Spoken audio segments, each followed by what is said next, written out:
Yo creo que para empezar el programa tenemos que referirnos al misterio de la casa en la luna. Esta mañana lo leí, ya está resuelto. Ya Ah, por fin llegó el rover hasta... claro, porque Y ¿cuántos? 14 días iba a tardar. sí, o 14 semanas, Sí, algo así. hace mucho. ¿Y qué pasó al final? ¿Qué fue? Era una piedra. Parece que el rover estaba dentro de un cráter y entonces mirando desde abajo parecía que aquello fuera una piedra enorme. Bueno, comenzaremos el programa con esto. Bienvenidos a... Iba a decir Teatro del Absurdo. No. Bienvenido...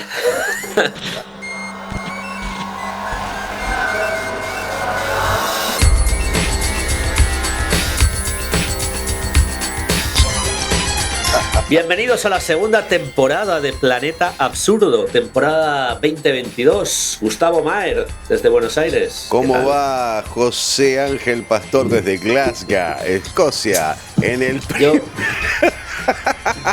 En el primer episodio de la temporada 2022 de Planeta Absurdo. ¡Qué locura! ¿Quién iba a pensar? como siempre digo, quiero acercarme un poco a Buenos Aires, Bueno. ya que ya sabemos que yo estoy en Glasgow, vos estás en Buenos Aires y, Sí. me voy a acercar con todo. El whisky escocés me lo dejé en el estudio, no lo tengo acá, pero sí, tenemos ese recurso para acercarnos con José. Y entonces te decía que nadie iba a esperar, yo creo que ninguno de nosotros dos iba a esperar que esto continuase más en el tiempo de esta manera, que íbamos a estar arrancando una segunda temporada de Planeta Absurdo, de este engendro, del invento, del crossover entre Planeta Cero y Teatro del Absurdo. Pero esto tiene truco, que es que la primera temporada tuvo 6 programas. Bueno, pero la primera temporada de Teatro del Absurdo también tuvo 8, 9, claro, si se arranca tarde, pero al menos yo estoy contento de que no terminamos a las trompadas con José a la hora de organizar el programa y de que pudimos concertar de alguna manera intereses comunes, pudimos hablar de cosas que nos interesan a los dos e incluso las ideas siguen fluyendo. O sea, yo personalmente estoy muy contento con lo que estamos logrando. No sé vos, José, ¿cómo te sentís con esto que hicimos? Además, Y este primer año? sí, bueno, yo creo que los primeros programas, yo cuando grabo mis programas en el podcast de Planeta Cero, muchas veces no reescucho los programas. En el caso de Planeta Absurdo, los reescuché todos, incluso alguno 2 o 3 veces. Ya ahora pensarás que estoy un poco loco, pero Sí que sos sí, masoquista, sí. exacto. Sí. Pero porque tenían contenido, la verdad es que tenían un contenido bastante interesante. Pero Planeta Cero también, por supuesto. Sí, pero bueno, es que yo escucharme a mí mismo, la verdad es que me aburro. Es un poco pesado escucharse a uno mismo, es cierto. Exacto. Las veces que me ha tocado hacerlo a mí, sí, también. Es cierto. El ida y vuelta con un tercero siempre ayuda a poder repasar un poco el material, eso es cierto. Sí. Y hoy tenemos un tema que nos traes, es un tema que además ya convenimos en el último programa de la anterior temporada. Uh-huh. Y que yo quería enlazar con un tema que ya hablamos, creo que fue en el programa 5 o 6, no lo sé, yo ya no me acuerdo. Fue cuando hablamos en el último programa. En el último, sí. El tema este de los sucesos espaciales, Exacto. astronómicos, etcétera. Hablamos de que el rover chino había encontrado una casa misteriosa en la Luna. Uh-huh. Pues bien, esta mañana he leído la noticia de que el misterio está solventado. Por fin el rover ha llegado hasta la casa misteriosa y ha descubierto que es una piedra. Ajá. Una piedra. Una piedra. Bien. Sí, bueno, pero parece ser que por... Sí, pero la confusión se dio debido a qué, digamos, ¿por qué parecía otra cosa? Parece ser que el enfoque, que la toma, el rover estaba dentro de un cráter o similar y entonces parecía que aquello, visto desde abajo, era como muy grande, parecía efectivamente una casa. Un error de monolito. paralaje, digamos, básicamente. Sí, bueno, básicamente han publicado las fotos nuevas y es una piedra, una piedra bien. normal y la corriente. Puta piedra. Así que no quería decirlo, pero sí, así es. Qué grande. Estoy buscando justamente en ese momento información de eso. Sí, es muy... A ver, tampoco era probable que encontrasen otra cosa o algo un poco más. ¿Hasta qué punto en el lado oscuro de la luna iba a haber algún tipo de construcción? Gustavo, recuerda que incluso especulamos con que era una base nazi. Cualquier cosa, por supuesto que iba a salir Jimmy Hoffa de ahí caminando. Pero bueno, ya está. Era una piedra. Bueno, estamos tranquilos. Y hoy, no, lo bueno es que hoy. La misión fue un éxito. El Robert descubrió una piedra en el lado oscuro de la luna. ¡Qué bárbaro!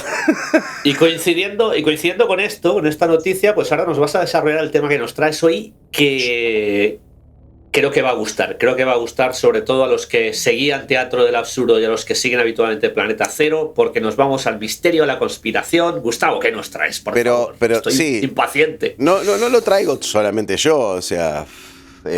vos estás al tanto de lo que vamos a hablar, así que me parece que va a estar divertido que ambos vayamos aportando retazos de ideas, de teorías, de recuerdos, de datos que vamos a ir subsecuentemente olvidando. Pero bueno, básicamente vamos a hablar de Kubrick. Bueno, dicho así suena un poco vacío. ¿Vos querés que lo venda de otra manera? Sí. Bueno, vamos a hablar de la mentira del alunizaje del Apolo 11. Esto me gusta mucho. Ahí está. ¿Y qué tendrá que ver Stanley Kubrick y su naranja mecánica con, bueno, no necesariamente con la naranja mecánica, pero qué tendrá que ver Stanley Kubrick con el alunizaje del Apolo 11? Nosotros ya un poco lo anticipamos en el programa anterior con el asunto con el pedacito de película que puse en nuestro canal de YouTube en el episodio anterior de la película de los Minions. Bueno, la teoría existe hace bastante ya. De hecho, se hicieron documentales, hay películas hablando al respecto. Hay bastante bibliografía que puede desarrollar esto. Por ejemplo, lo primero que hice fue... Yo te tengo que reconocer, José, que no me acordaba cuál misión del Apolo era. Ahora recordé que era el Apolo. Entonces, la que alunizó, entre comillas. La que alunizó, sí. Pero, por ejemplo, para recordar la que hice, fui a Google y escribí Kubrick Apolo. Inmediatamente salta Apolo 11. Y terminé en una página que dice, la teoría El Resplandor. La película trata sobre el aterrizaje del Apolo 11 en la Luna. ¡Oh! ¿Cómo? El Resplandor, The Shining. La clásica película de terror psicológico. Podríamos decir que es la primera película de terror psicológico de esta era. No sé si la primera, pero desde luego marcó una era. Exacto, marcó una era. A partir de ahí yo creo que surgió el terror psicológico como género. Sí, lo ayudó a desarrollarlo, digamos. Bueno, dice, la primera referencia que dice, que el primer titular grande, dice, El Resplandor es una película de terror de 1980, tomar nota, dirigida por Stanley Kubrick, cuya historia estaba basada en una novela de Stephen King. Bueno, aquí tenemos algunas observaciones que hacer. Primero, eso de que está basada en una novela de Stephen King hay que tomarlo con pinzas, porque yo creería que uno tendría que decir que El Resplandor es una película dirigida por Stanley Kubrick, cuya excusa ha sido la novela de Stephen King. No, pero está bien redactado, está basado. No es una adaptación, está basado. Remotamente está basado. Remotísimamente. Y pero basado. Preguntarán, los incautos preguntarán por qué. El por qué es este. Hay pruebas incluso que se lo preguntan al autor de la novela, que es el primero que protestó. Desde luego no solamente protestó, sino que estuvo a cargo, al mando, de hacer una remake y de realizar la película como él quería. Entre paréntesis, una película bastante pobre, cinemáticamente hablando, ¿no? No sé si vos la viste, José, yo la vi y la tengo. No tuve ocasión de visionarla, pero leí las críticas y fue cuando se me quitaron las ganas de visionarla, sinceramente. Yo creo que uno la tendría que mirar con un interés histórico, pero si es una cuestión de interés estético, no, para nada. Stephen King se enojó muchísimo con Stanley Kubrick durante mucho tiempo, al menos hasta la muerte de Kubrick. Quedó muy, muy enojado por la forma en la que Kubrick, por supuesto Kubrick era el que adaptaba gran parte de los guiones de sus últimas películas al menos, ¿no? Tenía un control creativo muy grande, por supuesto, porque se lo había ganado. Se lo había ganado desde 2001, desde La Naranja Mecánica. Estamos hablando de años 68 y años 71.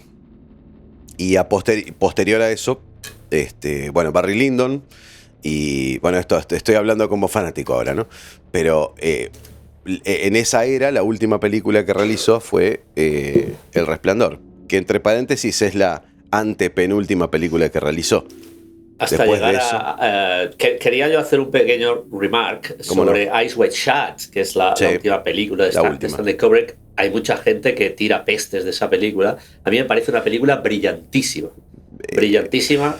Al respecto de lo que se quiere contar en la película, está perfectamente contado. Otra cosa es que a alguien le pueda gustar más o menos la pareja de actores elegidos. Sí, o la estética que no creo que sean los mismo. más adecuados. Pero creo, es que yo creo que la película encaja perfectamente. Es la pequeña acotación que quería hacer, porque hay mucha gente que no considera que Eyes Wide Shut, que es una película, creo que fue póstuma, de hecho, ¿no? Se fue terminada, sí. No es el final cut de Stanley Kubrick. Claro. Pero vamos, me parece brillante. En fin, por supuesto, como tantas otras. Claro, es que con Kubrick pasa exactamente lo mismo que con, no sé, se me ocurre ahora... el primer nombre que me surge es David Lynch, supongamos, ¿no? Sí. Es difícil encontrar a 10 personas que le guste ese tipo de cine. De 10 personas le va a gustar 2 o 3, o lo van a apreciar poca gente, como debería ser apreciado, como se supone que tendría que apreciar uno ese tipo de cine, o intentar entenderlo, en el caso de Lynch, que es mucho más difícil. Kubrick tiene otro enfoque, me parece a mí. Kubrick lo que tiene es de pronto una estética en donde el subtexto o el mensaje subliminal, particularmente en El Resplandor, tiene una jugada muy importante, ¿no? Perdón, estoy muy congestionado, voy a estar tosiendo todo el programa. Entonces, Kubrick, ¿qué pasa? En esta película había un documental que reseñó algo que era muy interesante, porque estoy hasta de acuerdo. Decían que Kubrick estaba aburrido.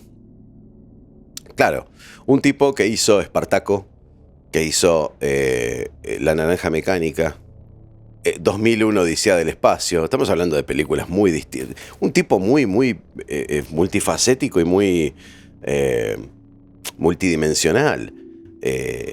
Una persona que estéticamente, que el interés en cómo contar una historia era, tenía intereses muy variados.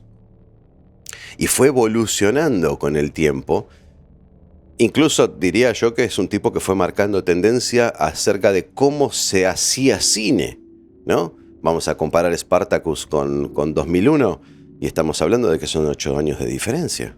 8 años de diferencia, ¿no? Es una película épica al estilo Ben-Hur, con la primera película bien hecha de ciencia ficción de la historia. Es tremendo, ¿no? Si uno se lo pone a pensar de esa manera.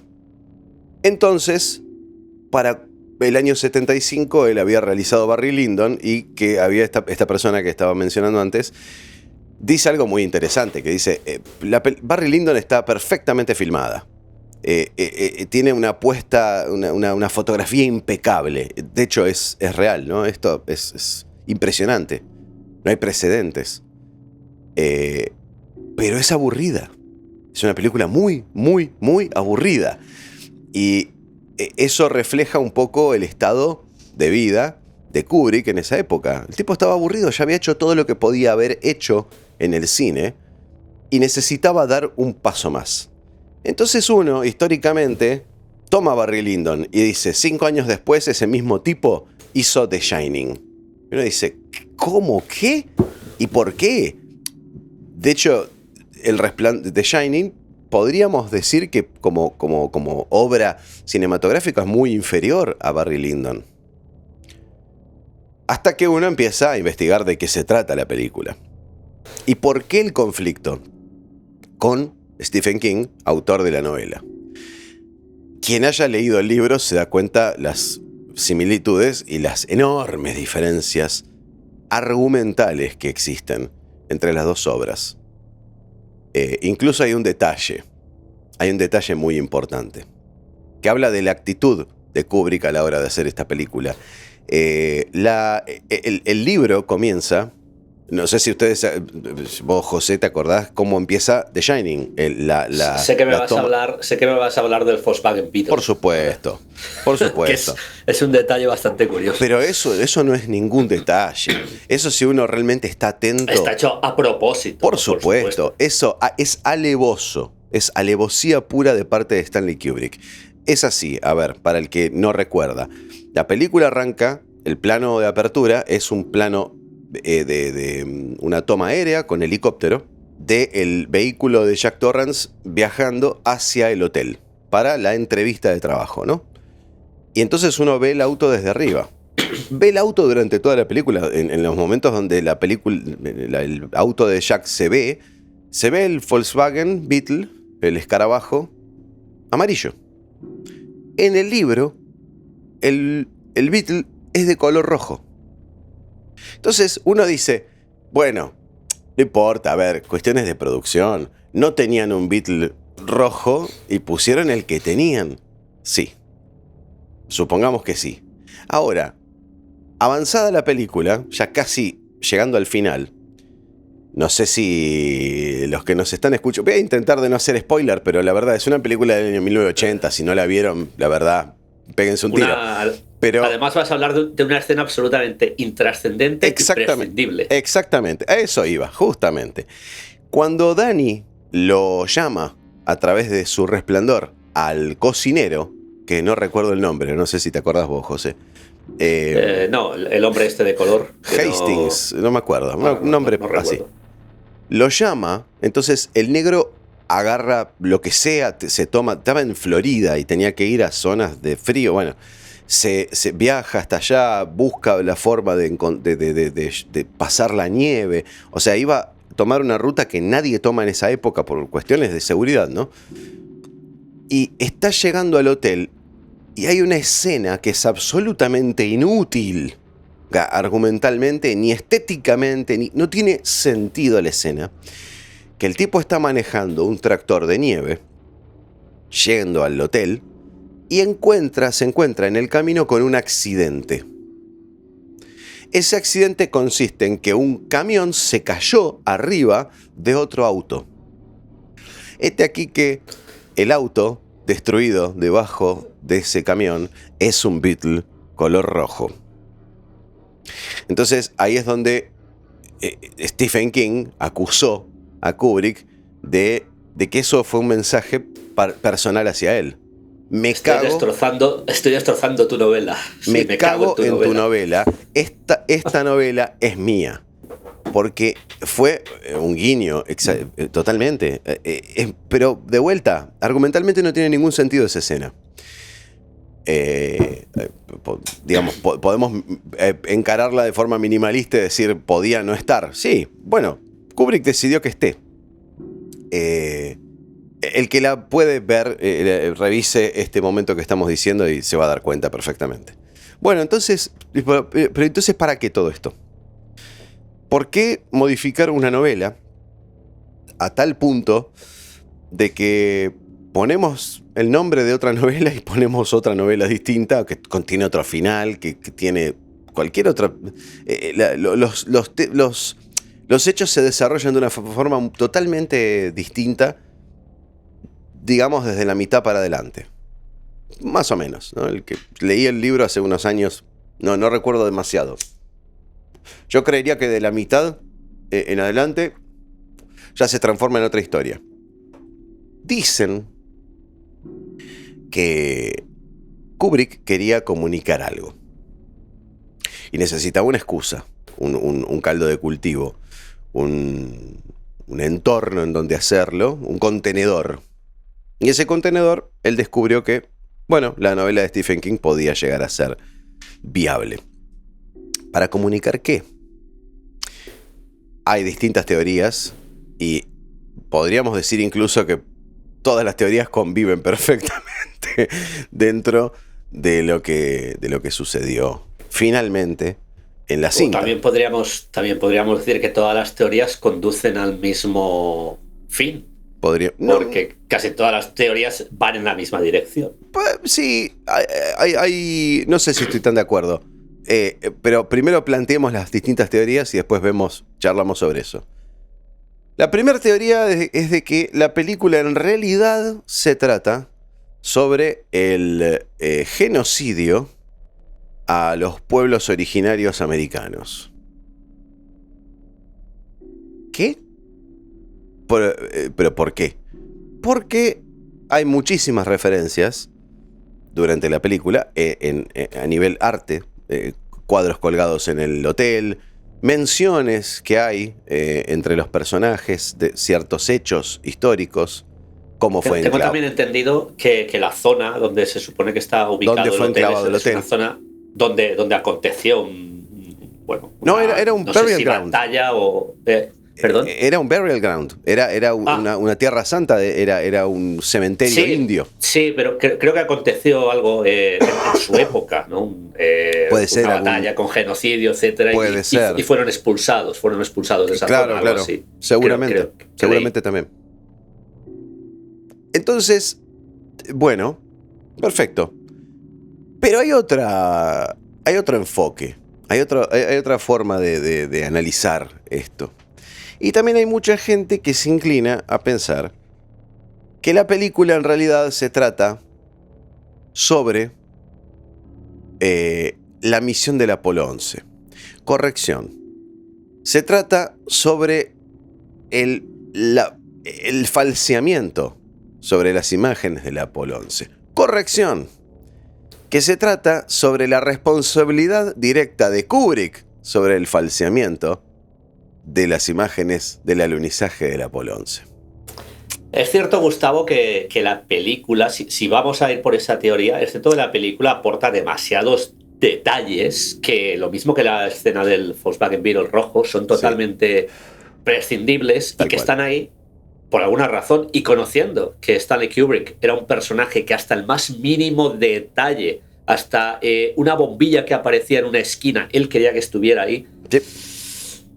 Pues bueno, y estoy seguro que nos vas a hablar de todos esos detalles, algún número de habitación, algún pullover que llevaba el muchacho, el niño, en fin. Sí. Bueno, demasiados detalles. Lo mencionaste vos, podrías desarrollarlo vos. Por ejemplo, partamos de la base de que gran parte de todos de estos datos, de esta información que hoy estamos dando, la verdad es que yo me enteré por varias vías, pero diría que la principal es un documental que se llama Room 237, la habitación 237, que justamente es la habitación en donde se supone que todo sucede, o es una habitación donde hay muchas cosas que tienen que ver con la fantasía tanto de Danny como de Jack. Tienen lugar en ese hotel, en el Overlook, ¿no? La cuestión es, ¿por qué ese número? ¿Por qué? Hay toda una explicación. Yo recomiendo a la gente que esté interesada en lo que estamos hablando hoy nosotros aquí, que se refiera al documental Room 237 o Habitación 237, lo vea y que saque sus propias conclusiones. Pero, por ejemplo, hay datos que dan que, por ejemplo, yo personalmente no estoy de acuerdo. Concretamente hacen un análisis muy somero sobre una silla que desaparece de fondo en una escena, y que, es muy sencillo de corroborar que eso fue un error de continuidad, ¿no? Está la prueba, está la vista, pero no importa, no entremos en eso. Kubrick es un personaje que genera tanta devoción que hasta los errores la gente quiere encontrarles un sentido, ¿no? Era un ser humano muy inteligente, es verdad, con un IQ muy alto, es cierto eso, pero un ser humano al fin y al cabo.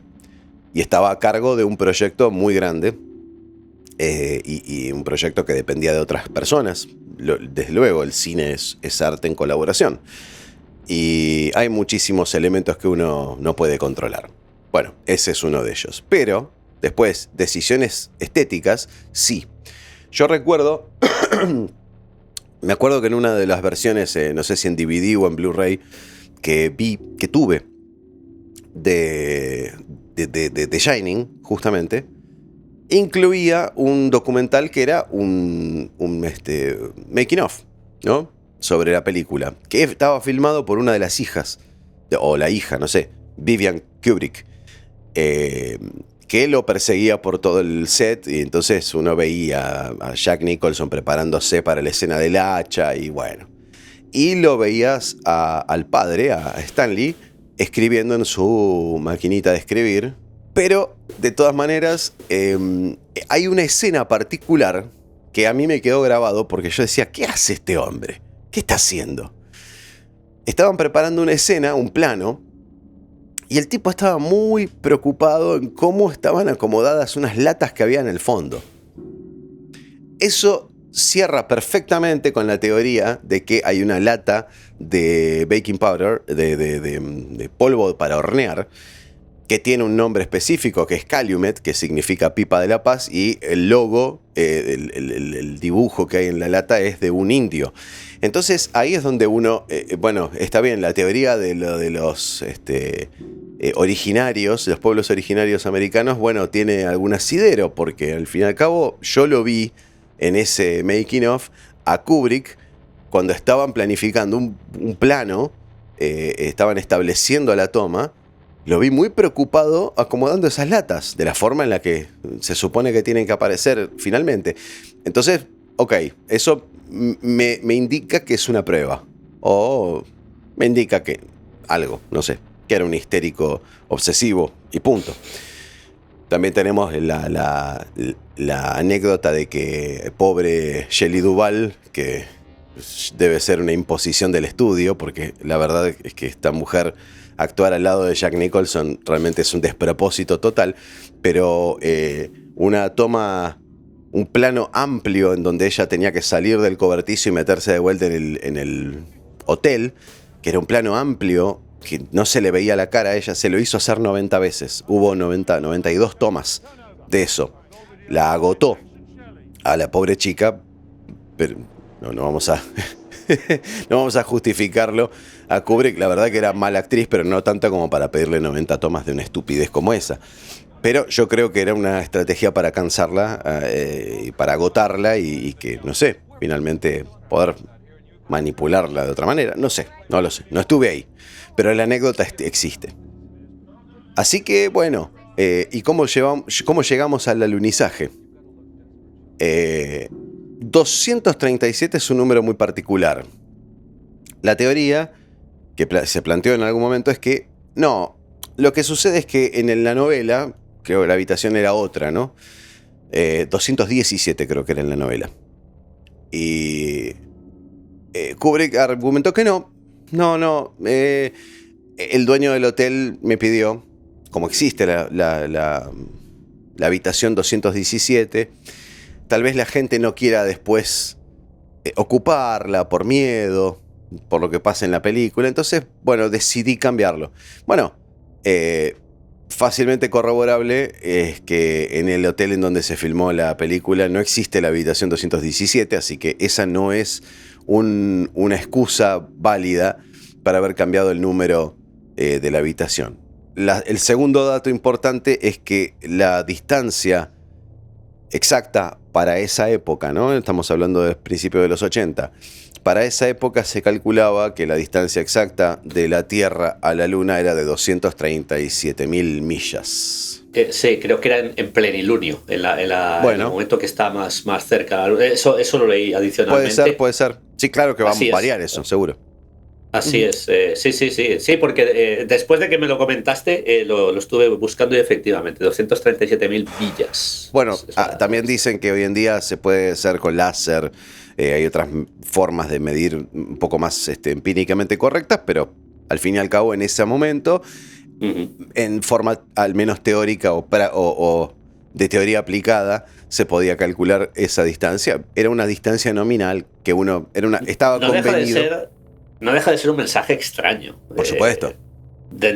Vamos a ver, yo me imagino, porque todo esto radica en que Stanley Kubrick le hicieron orquestar esa farsa de dirigir un film de el hombre viajando a la luna, en este caso el viaje del Apolo 11. Entonces él intenta poner pruebas de todo esto, pero claro, a mí me parece, yo creo que si uno quiere poner otro tipo, ¿por qué poner la distancia de la Tierra a la Luna, un 237, quitando el 1000, no lo entiendo. Yo creo que hay otros muchos mensajes mucho más fáciles. Bueno. O quizás que Kubrick era un tío tan complicado que tenía que buscar el mensaje más difícil. Yo creo que la palabra correcta para describir a Kubrick es retorcido.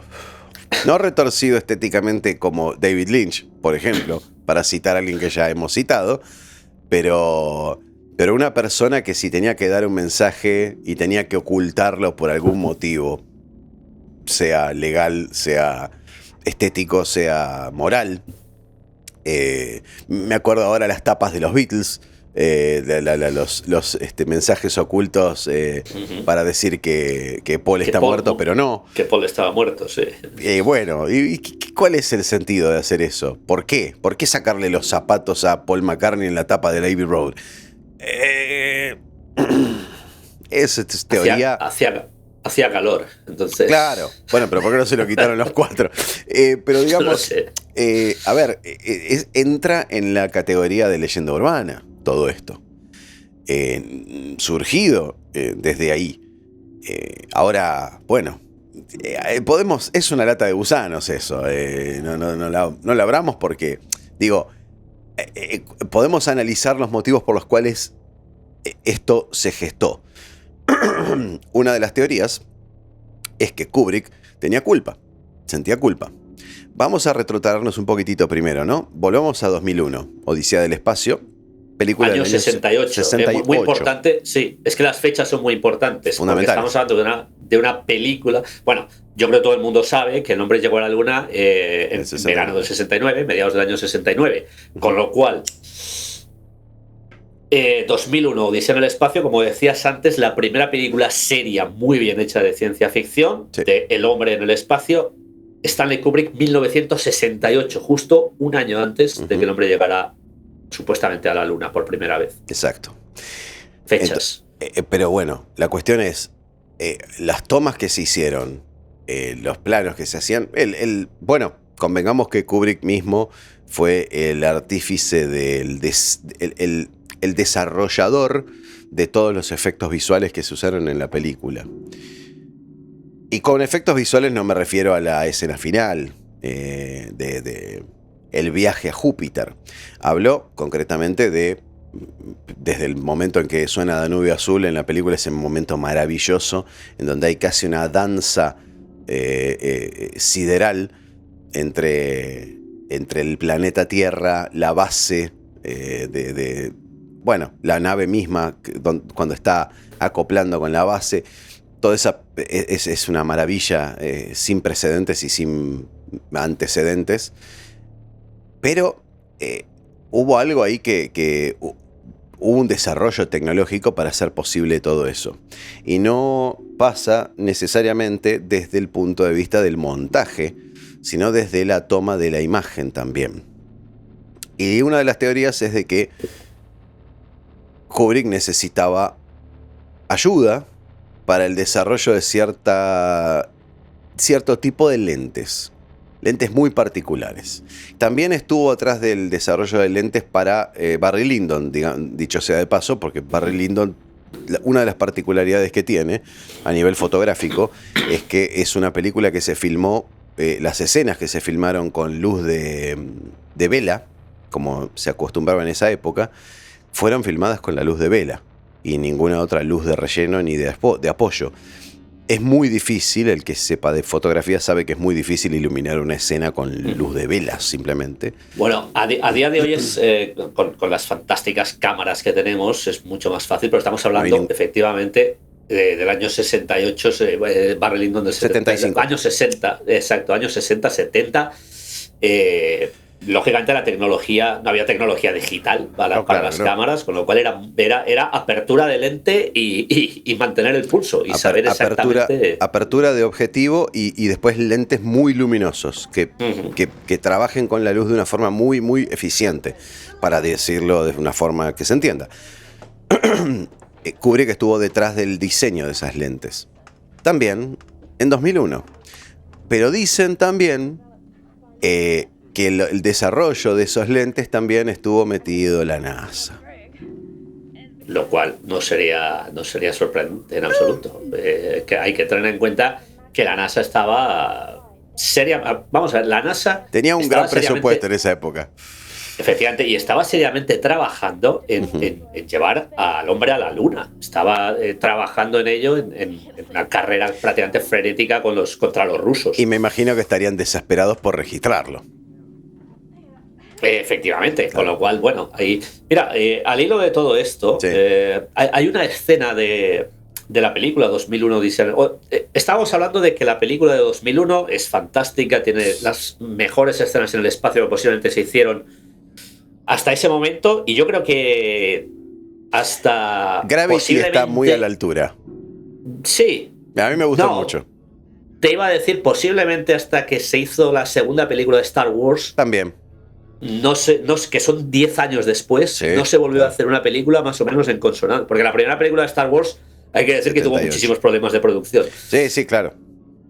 Y te iba a decir, es curioso, al hilo del tema del Volkswagen Beetle rojo, sí, y esa escena intrascendente. En 2001, yo no sé si recuerdas, a ver. Hay una escena que mucha gente ha olvidado porque parece que no es trascendente en la película, realmente lo es y mucho, porque es lo que provoca que el robot HAL 9000 se vuelva completamente loco. Ajá. Hay una escena en la Luna. Sí. Que es cuando varios astronautas descubren el monolito, efectivamente. Es una escena que muchísima gente ha olvidado que está en esa película, es una escena muy corta, es cierto. Y no es... Realmente, si la escena se omitiera, no pasaría absolutamente nada. Porque después, una vez que no me acuerdo el nombre del protagonista, vaya. Bueno, Kirdulea, me acuerdo del actor, pero no me acuerdo. No, es David, pero no recuerdo el apellido. Bueno, el astronauta David, una vez ha desconectado a HAL, aparece una grabación que comenta lo que ha sucedido en la Luna. Exacto. Con lo cual, aunque no se hubiera rodado, aunque no hubiera aparecido en la película... No, claro, quedaba como algo anecdótico. Pero había que hacer una filmación en la Luna. Bueno, imitando que era la Luna. Sí, sí, desde luego. Quizá una prueba, no lo sé. Claro. Y a partir de aquí ahora es cuando yo voy a decir, yo personalmente...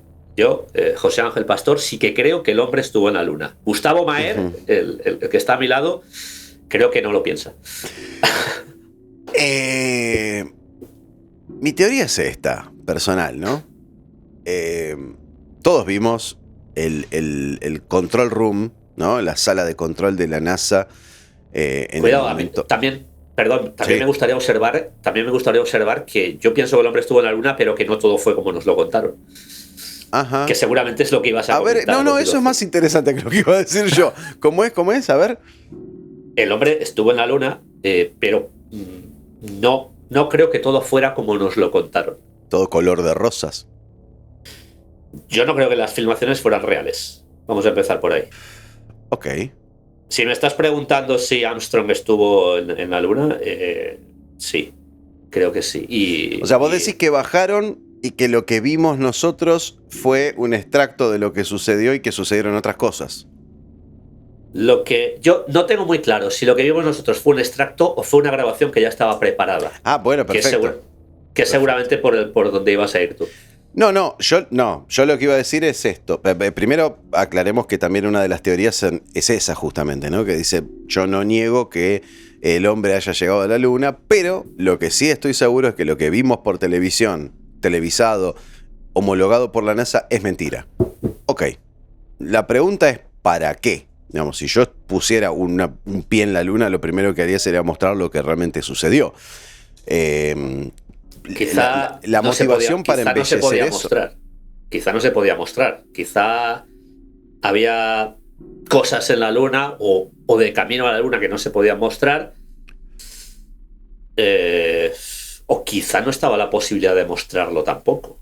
Entiendo. No lo sé. Yo lanzo varias teorías y yo tengo mi propia teoría. Es quizá demasiado aventura y habrá que piense que estoy loco, pero creo que en la Luna había algo que no se podía mostrar. ¿Que lo está mostrando el rover que está en este momento?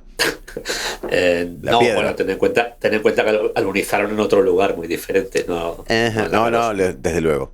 Vos decís en el mar entonces. De la tranquilidad. O sea que básicamente fue una cuestión cosmética. O sea, fuimos, pero te arregló de forma tal de que vos toleres lo que te voy a mostrar. ¿Tú crees que si no hubieran llegado a la Luna, los rusos se hubieran quedado callados? Eso es otra parte muy importante. También es cierto que la NASA se manejó de forma tal, técnicamente hablando, de forma tal de que fuera realmente muy difícil monitorear desde fuera digamos, la misión en sí y cómo se estaba llevando a cabo. El estado de la misión en tiempo real.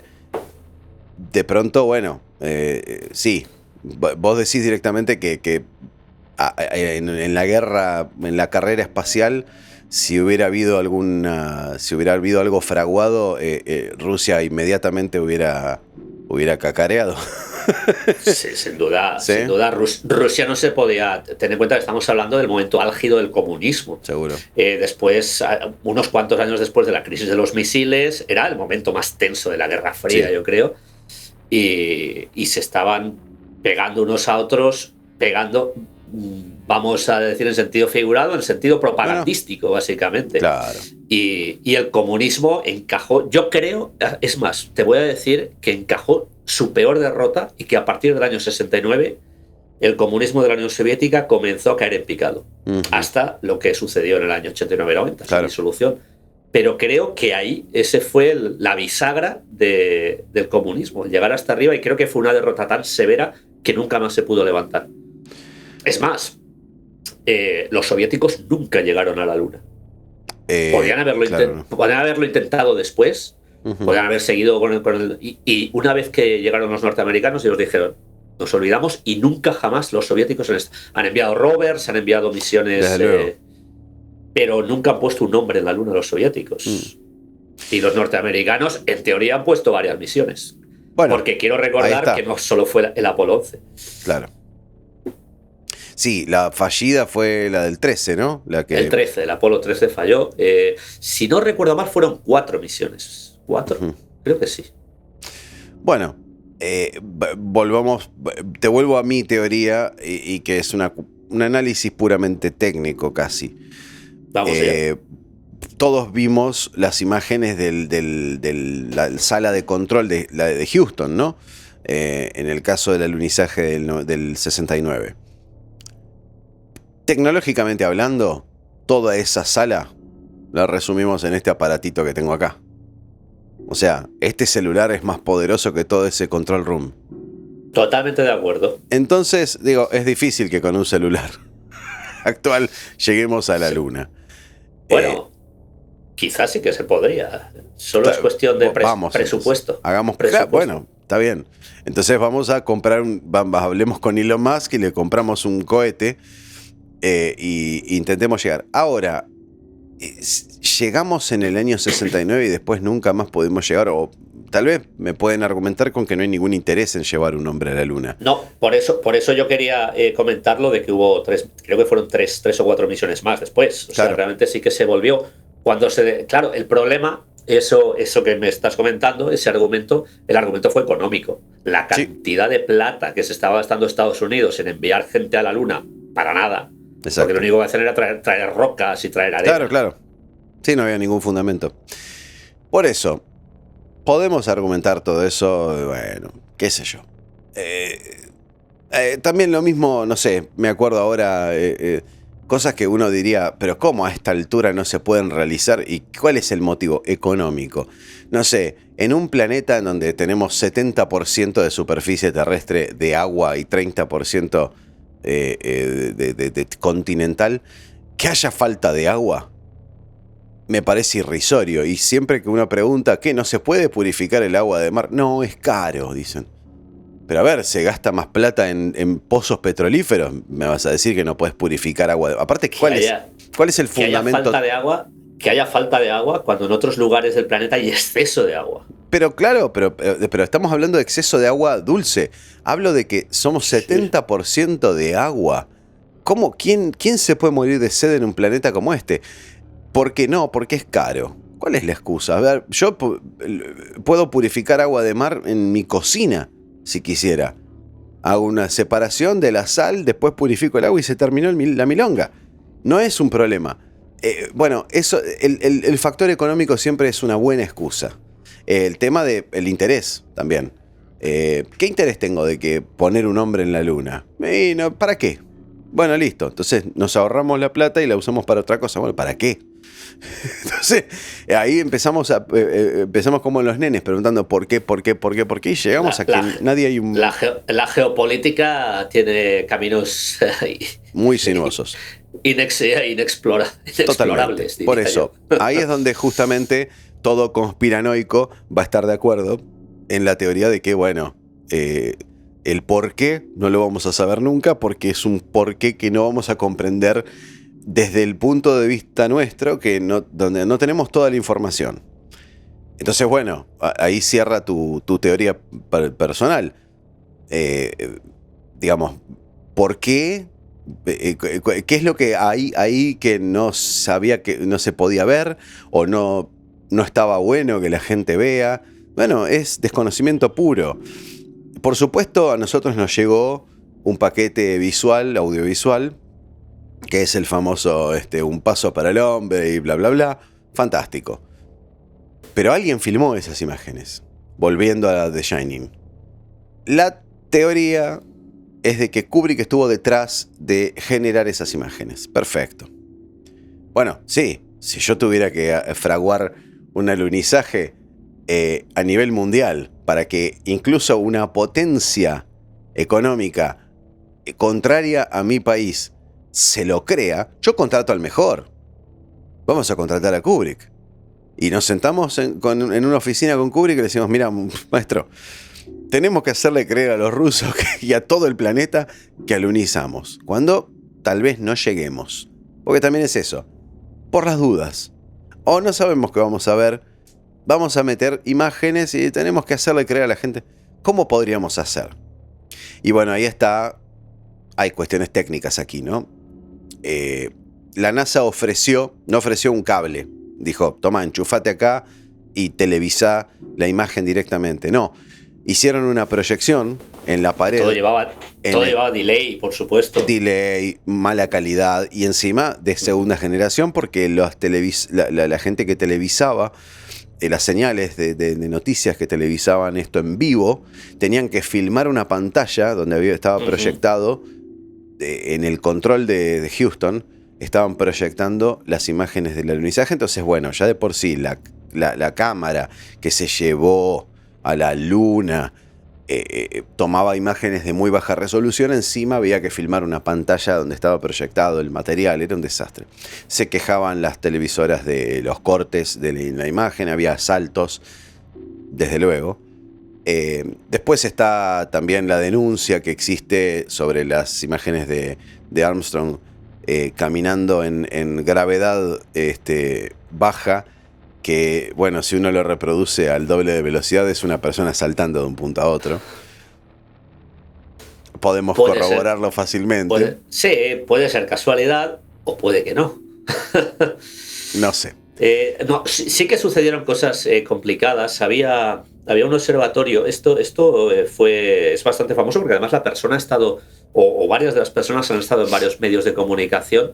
Uno de los observatorios creo que estaba en Islas Canarias, en España. Bueno, las Islas Canarias están en el Atlántico, en África básicamente, pero pertenecen a España. Y uno de los observatorios estaba concretamente allá. Y en el momento que se produjo o que se iba a producir el alunizaje, o una vez ya habían alunizado, no sé exactamente cómo fue, ordenaron a todo el personal que había de observadores, periodistas, que salieran fuera de la estancia. El personal de la NASA que había en el observatorio. Y muchas de estas personas han aparecido en medios de comunicación diciendo que efectivamente era cierto y que no les dejaron entrar hasta que ya se había establecido comunicación con la nave, con el Apolo 11, con lo cual no sabían si realmente era una comunicación verídica o no. Claro. Bueno, hubo muchos... Qué innecesario, luego el tema, ¿no? el tema del delay, claro, que comentaba, todo iba con un cierto delay. Hasta esto sí que concuerda con mi versión, el tema del delay de, bueno, si vemos algo que no interesa, pues directamente hacemos un salto de edición. Un pequeño salto, efectivamente hacemos una edición, tenemos unos minutos para hacer la edición, todo puede estar perfectamente preparado. Sí. Incluso circula por ahí, lo que yo ya no sé, porque en este tema de la luna hay tanto fake, que uno no sabe, circula por ahí una grabación en la que se supone que es la voz de Armstrong. Hay incluso gente que lo ha comprobado con registros de voz y demás, pero claro, también puede haber sido editado a base de juntar palabras, uno no lo sabe.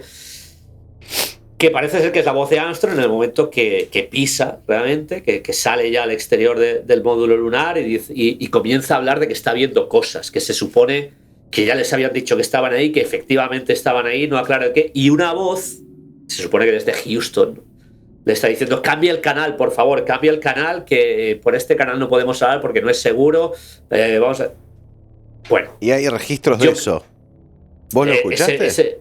Sí, ese vídeo lo puede uno encontrar. Yo no sé si yo creo que está incluso en YouTube, posiblemente. Pero claro, aquí el tema es saber si realmente es Armstrong el que está hablando o es un fake, como tantos otros que hay. Claro, entiendo.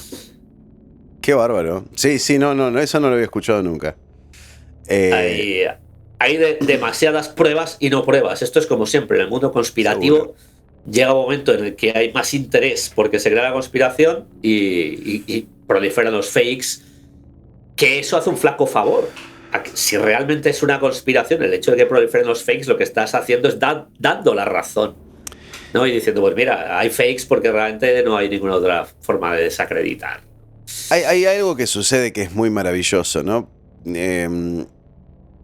La gente, hay muchas personas que se autoproclaman investigadores y la verdad es que hacen el trabajo inverso, contrario a la investigación. El sesgo los ciega a tal punto que primero cualquier indicio de cualquier cosa es tomado en cuenta como una prueba que refuta la teoría original, oficial. Después, cualquier otra cosa y cualquier otra excusa es válida para echar por tierra la teoría original, incluso llegando al punto de falsear pruebas con el único objetivo de... Yo ya no creo que sea una cuestión de ego, de tener razón. Simplemente porque le estamos pegando en los talones a la NASA. Bueno, hay que hacer bolsa a la NASA. ¿Y cómo? Hagamos un fake, algo. O sea, tenemos que hacer la mierda. Entonces, ese afán de acabar con el establishment hace que, bueno, por supuesto, hay circulando una serie de teorías absolutamente falsas acerca de todo esto. Ahora, estamos hoy concretamente hablando de una película que se hizo en el año 80, que tiene todo este trasfondo del cual estuvimos hablando. Hay un encuadre histórico innegable. Hay un encuadre, bueno, geopolítico, ¿no? Desde el punto de vista histórico. Después hay un encuadre histórico desde el cine, con el precedente de 2001. Digamos que podemos decir que es una teoría descabellada. Sí, al fin y al cabo es una película. Al fin y al cabo es un director de cine con mucho éxito. Es una teoría, como tantas otras. Sí. No creo que podamos decir que es descabellada cuando tiene puntos de apoyo. Tiene puntos de apoyo. Tampoco hay pruebas de absolutamente nada. Por ejemplo, hay los teoristas de todo esto. Ahora mismo es difícil que le podamos ir a preguntar aquí. No se puede. Y aparte, bueno, eso es un dato. Esto es un dato importante. Todas estas teorías empezaron a surgir desde el año 99. Tras la muerte de Kubrick, por supuesto. Pero es así. Siempre buitres hay por todos lados. Algunas teorías surgen siempre después de la muerte de alguien. Sin ir más lejos, vos mismo, José, lucraste con la muerte de algunas personalidades en un libro. Te puso en un aprieto, pensalo. Bueno, bueno. Explica a qué me refiero, por favor. La muerte y la... La muerte y la teoría sobre... La muerte y la no muerte. La muerte o la no muerte. Bueno. Sí. Bueno, me refiero... Ya se sabe que hay muchos... sí, explícalo. No, me refiero a un libro en donde colaboró o coescribió José sobre los Beatles, sobre un viaje dimensional, no digamos más, pero decir el título del libro para que lo puedan buscar los que estén interesados. No, bien, bueno, realmente es una trilogía, porque comenzamos con Bold Streets y acabamos con Get Back, que es, en fin, bueno, son 3 libros que hablan un poco del tema de Beatles y de la posibilidad, concretamente el último, de que realmente John Lennon y George Harrison no hubieran fallecido. Pero bueno, esto es como el que dice que ha visto a Elvis en una tienda de comestibles. Totalmente, claro. Totalmente. Vos sabés que te iba a decir, ahora que mencionaste la trilogía y el último libro, tuviste muchísima suerte de que el documental de Peter Jackson se llame Get Back. ¿No tuviste un resurgimiento de ventas a partir de este documental? Tendrías que investigar, Sinceramente no lo sé, pero... Justo se llama Get Back. Tuviste mucha suerte. Hay una canción de The Beatles que se llama Get Back, con lo cual tampoco es tan difícil que en un momento dado pero ¿cuáles son las chances de las 200 y pico de canciones que tienen justo hayas elegido la misma? Bueno, es un título sugerente, ¿verdad? Sí, el regreso, claro, regresar, ¿no? Totalmente. Pero yo creería que a partir del documental de Jackson te pudo haber ido mejor en las ventas y no te diste cuenta. Chequenlo, por favor. Ojearlo. Chequenlo. Bueno, retomando y ya cerrando, porque no hay mucho más para decir, está los teoristas, te decía, toman como prueba de que todo esto es así un discurso de Jack Nicholson en la película. El momento que, el que haya visto la película va a recordar perfectamente el bat de béisbol en manos de Wendy. El tipo tiene lugar una perorata impresionante sobre el por qué estaban encerrados en el hotel y que él argumentaba de que vos sabés lo que es una responsabilidad, sabés lo que es un contrato, sabés lo que es tener que rendir cuentas a un jefe, tomar responsabilidad de tus propios actos. Hay quien dice que eso es lo que Kubrick le diría o le hubiese dicho o le habría dicho a la esposa acerca de haber estado en connivencia con la NASA, de haber sido responsable directo de fraguar las imágenes del alunizaje. De vuelta, es una interpretación, eso no es prueba de nada, eso es un diálogo en una película nada más. Pero ahí está lo que digo, ¿no? El que busca encuentra. Yo creo que ese es el resumen. Si uno quiere buscar algo, encontrarlo, lo va a encontrar. Al respecto de discursos, yo siempre me pregunté si realmente esto sucedió, por qué ni Armstrong ni Aldrin, básicamente ninguno de los astronautas, incluso los que estuvieron en posteriores misiones, nunca dijo nada al respecto. Si no hubiera alguno en algún momento dado aunque hubiera sido un pequeño guiño, lanzado un pequeño guiño, todo lo contrario. Armstrong hasta el día de su muerte le preguntaron en alguna ocasión y él siempre dijo que, incluso para mí, de hecho es una de las pruebas más grandes que hay. Yo creo que el rostro de Armstrong, de Neil Armstrong, lo dice todo. Efectivamente, creo que ese hombre estuvo en la Luna. Y posiblemente no de la forma, insisto, no de la forma que nosotros pensamos que estuvo, pero creo que sí que estuvo. Para referencia de todo lo que estamos diciendo, existen 2 documentales que yo recomiendo ver. Uno enfocado en la película The Shining y toda la teoría de cuán involucrado estuvo Kubrick en todo esto, que es el que ya mencioné, Room 237 o Habitación 237.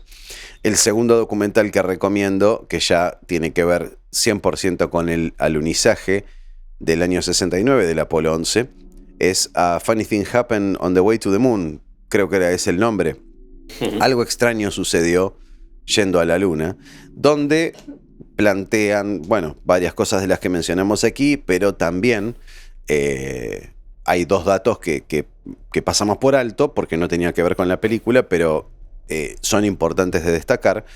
Uno es la existencia o la teoría, pero bueno, hay pruebas evidentemente de que existen unos cinturones de radiación emitidos por la Tierra, por el campo magnético de la Tierra, que se llaman el cinturón Van Allen, que se encuentra entre la superficie terrestre y la Luna. O sea, habría que trascender al menos 2 capas de ese cinturón de radiación para llegar a la Luna, y que una misión tripulada por seres humanos sería imposible de que pudiera trascender eso, porque bueno, mataría a la gente que estuviera dentro del cohete, ¿no? Entonces eso lo plantean como una prueba de que no existió el alunizaje, porque no pudieron llegar nunca ahí. Y el segundo dato que plantean, que es la prueba irrefutable que plantea el documental, es que cuando solicitaron a la NASA material audiovisual del alunizaje, se encontraron que la NASA hizo un envío de una imagen que no tendría que haberlo hecho, que es donde se ve claramente a los astronautas fraguando una toma de la Tierra. Y bueno, ahí está toda la explicación de cómo lo estaban realizando. Es un documental muy digno de ver, muy interesante. El planteo geopolítico también no lo deja fuera. Está bien planteado, me parece. Pero bueno, también esto, lo que siempre decimos, si la información yo la veo en un solo lugar, yo dudo. Yo no veo en ningún lado que mencionen este material o este plano que estaban fraguando los astronautas dentro de la cápsula. Entonces, no sé qué tan veraz sea. Pero bueno, ahora que hablas de cintas, ¿sabes que las cintas originales del alunizaje, del viaje del alunizaje del Apolo 11 han sido borradas? No han sido borradas realmente. Desaparecidas. Parece ser que alguien grabó por encima en la NASA. ¿Que un partido de fútbol? No lo sé. ¿Qué grabaron? No lo sé. Pero esto yo lo escuché, además, lo escuché en un documental, y había gente responsable de la NASA que se explica, porque habían solicitado estas cintas algunos investigadores, y dijeron, no se las podemos enviar porque es que las hemos reutilizado, hemos grabado por encima. Con el presupuesto que tienen. ¿Usted realmente se creen que van a grabar la NASA por encima de algo tan importante como el primer alunizaje en la historia del ser humano? Bueno, ahí está. No pueden comprar, como dices, no pueden comprar otra cinta, no tienen presupuesto, tienen que regrabar. Eso ves, por ejemplo, esas cosas son datos, para mí son más prueba que otra cosa. Nos toman por idiotas. O sea, cuando una agencia de ese tamaño... Si solamente fuera con este tema, que nos toman por idiotas. No, desde luego. Digo, es un patrón de conducta. Exacto. Lógico, cuando una agencia del tamaño de la NASA me dice, no, le grabé encima, porque el partido estaban pasando, y entonces agarré el primer cassette que había. No me tomen por idiota. No. Eso yo creo que es más prueba que cualquier otra cosa. José. Bien, pues yo creo que cada cual... Nosotros hemos dejado la información y... Como siempre. Creo que no hemos querido meternos en ninguna historia rara. Bueno. Simplemente hemos... Es raro, sí, rara. Siempre es rara. Sí, claro que sí. Absurda. Y bueno, y ahora vamos a pasar a mi parte preferida del podcast. Pasemos. Ya sabes. Dale. Además, Gustavo, que son, como mucha gente que nos sigue últimamente ya sabrá, puntuaciones sobre personajes históricos. El juego de los personajes. Yo le lanzo a Gustavo y Gustavo me lanza a mí. Has tenido, ¿cuánto? 3 semanas para pensar en... Fácil, sí. Y... Espero que me traigas algo jugoso. No, vamos a hacer lo que salga. Lo que sí te propongo que lo hagamos rápido. Hagámoslo lo más ping-pong posible. Empezás vos. Comienzo yo. Sí. Bueno, pues yo sí que me lo he tomado en esta ocasión con bastante calma. Y he seleccionado unos cuantos personajes. Como siempre lo suelo hacer un personaje histórico. Un personaje ya histórico, bueno, que va a ser el emperador Hirohito. El emperador Hirohito, emperador de Japón durante la Segunda Guerra Mundial, para que no tenga demasiados detalles. Bueno, te dije que lo hagamos rápido, pero vas a tener que esperar que google. ¿Qué es el emperador que estaba... ¿cuándo dijiste? ¿En Segunda Guerra Mundial? El emperador de Japón durante la Segunda Guerra Mundial, el emperador Hirohito, y que bueno, firmó la rendición, lógicamente, en el año 45. Exacto.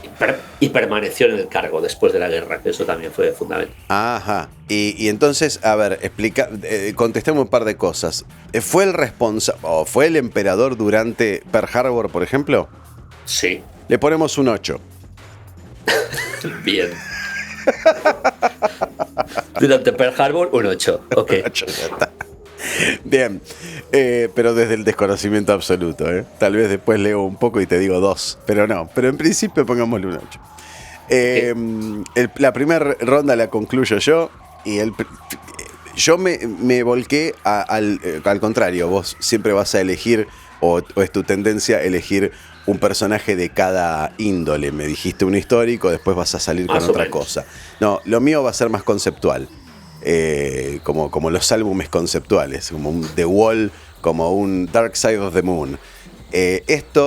Me voy a abocar a personajes artísticos. Y el primero es más que obvio. Stanley Kubrick. Bueno, Stanley Kubrick... sinceramente no conozco nada de su vida personal.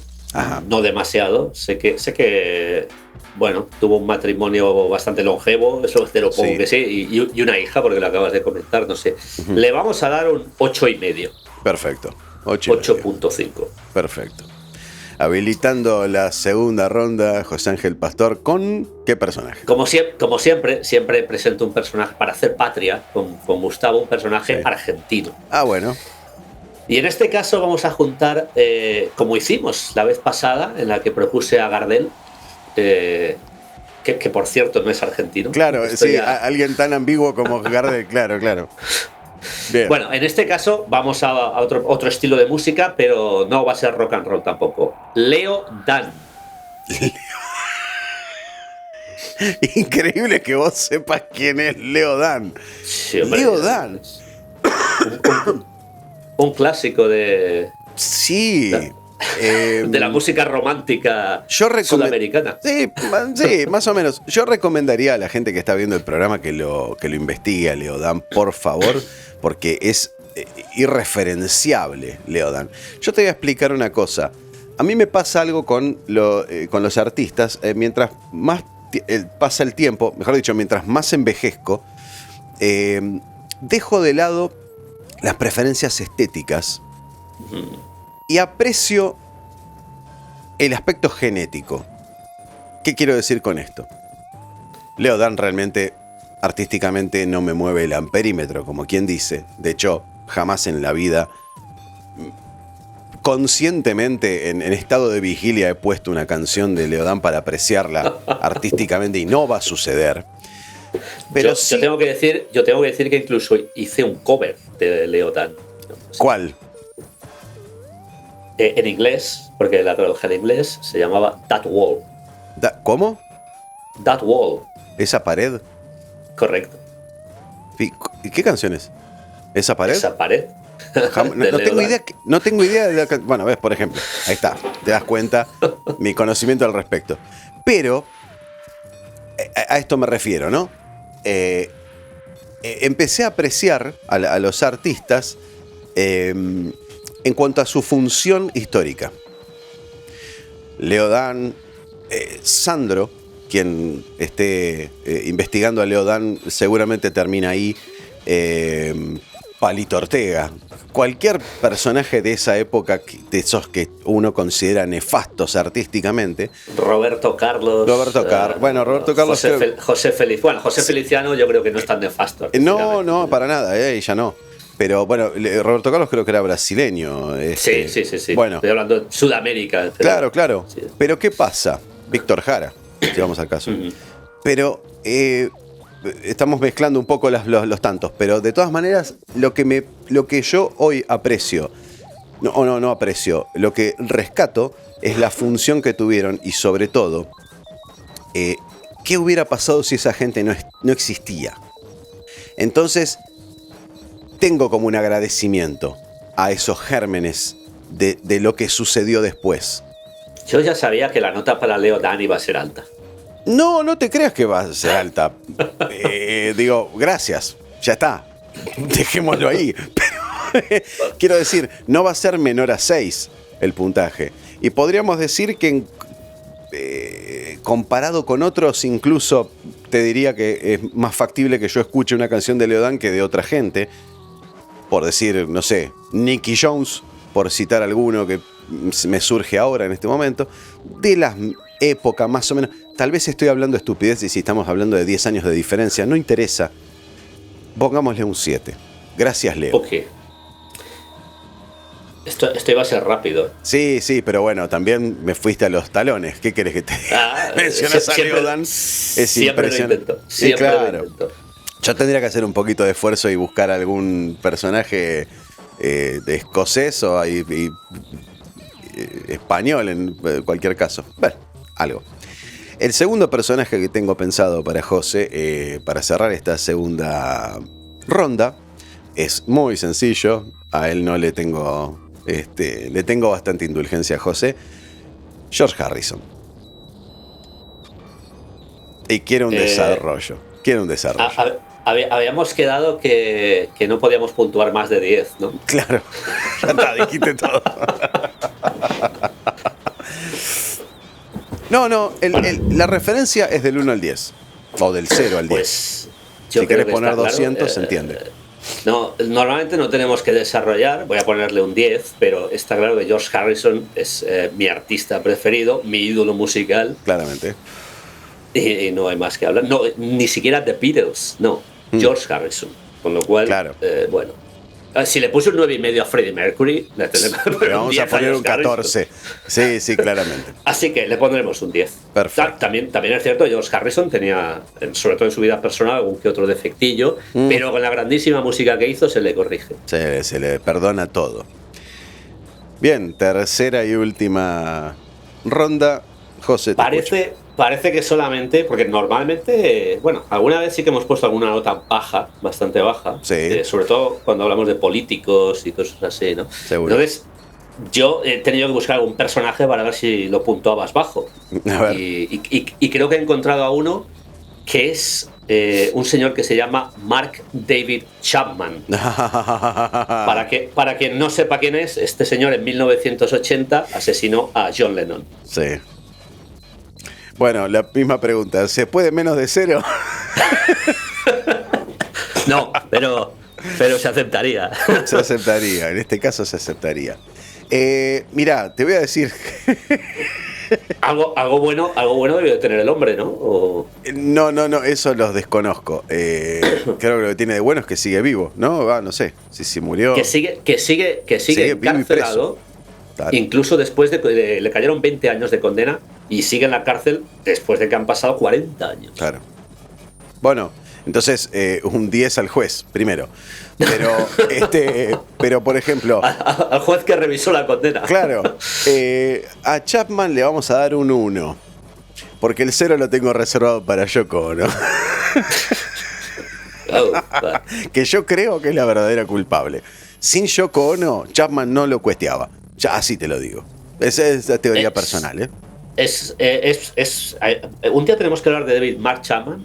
Vamos a hablar. Podría ser el próximo porque ahí también hay mucha conspiración. En este me hablé todo yo, así que el próximo hacemos sobre Chapman y hablas vos.